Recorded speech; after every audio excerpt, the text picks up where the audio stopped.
Sveiki.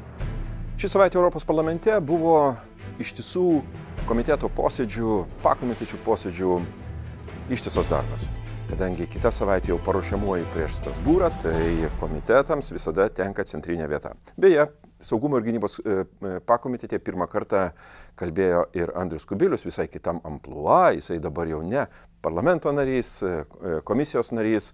Smagu matyti buvusį kolegą kitoje rinko pusėje, bet žinoma, darbas yra bendras. Šią savaitę inicijavau paramą Sakartvelo demokratiniai opozicijai ir kartvelams paremti.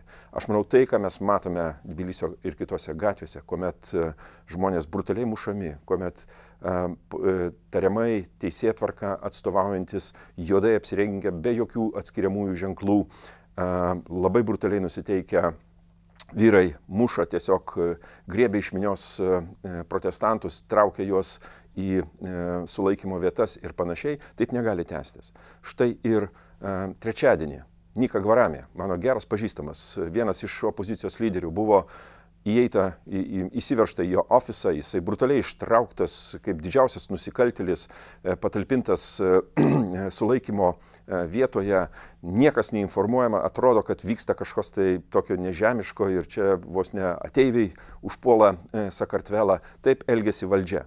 Ši valdžia peržengė visas raudonas linijas ir aš dar kartą noriu pakartoti, kad tikrai remsiu opoziciją tiek, kiek reikės, kadangi žinome, kas orkestruoja visus tos įvykius. Kas galų gale bus laimėtojai tų visų reikalų. Kągi, plečiasi tam tikras, aš sakyčiau, skandalas arba konfliktas tarp Europos ir TikTok. Kodėl? Todėl, kad štai Rumunijoje prezidento rinkimuose pirmą vietą užėmė Tūlas Georgescu.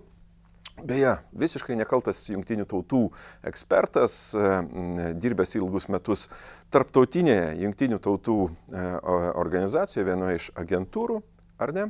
Ir staiga jisai tampa labai jau ekstremalių dešiniųjų pažiūrų, radikalių pažiūrų atstovas. Na, iš tikrųjų, iš nieko nežinomo asmens tampa pirmaujančių rinkimuose. Kas atsitiko? Pasirodo, TikTok, kuris yra vis dar populiarus Rumunijoje, 25 000 paskyrų buvo sukurta, plečiant, naudojant jį kaip kampanijos bazę. Labai daug tų paskyrų buvo nežinomos, bet staiga jos buvo aktyvuotos. Influenceriai. Daugybė Rumunijos influencerių, kurie gaudavo mokėjimus iš trečiųjų tarpininkų, ar ne, už kiekvieną postuką apie Georgescu, apie jo aprangą, apie jo elgesį, apie jo gyvenseną, generavo milžiniškas pajamas tiems influenceriams, tarpininkai, tretieji ir panašiai. Pasirodo, TikTok turėjo savo algoritmą, kaip generuoti paramą Georgescu. Europos parlamentas pakvietė jų atstovus, TikTok atstovus atvykti į mūsų rūmus pasikalbėti. Teisėtvarkos komitetas. Kągi, Zi Xiu, reiškia Kinijos atstovas, kuris vadovavo šiai kompanijai, nepasirodė, pasirodė du lobistai, vienas teisininkas.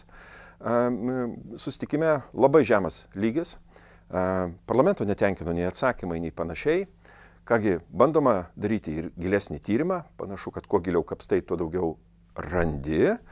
Galbūt netgi ši istorija bus viena iš priežasčių, kodėl ES ir Kinijos santykiai vėl prastėja. TikTok yra iš tikrųjų globali kompanija, didelės pajamos, daug pasiekėjų ir panašiai, bet jų įsikišimas, tiesioginis įsikišimas ir rinkimų rezultatų įtakojimas negali palikti mus, kaip sakyti, užsimerkus ir nestebėti šito viso proceso. Stebėkite, bus labai įdomių, aš manau, naujienų ir žinoma, TikTok tai matyt greičiausiai tikrai neišeis į gerą.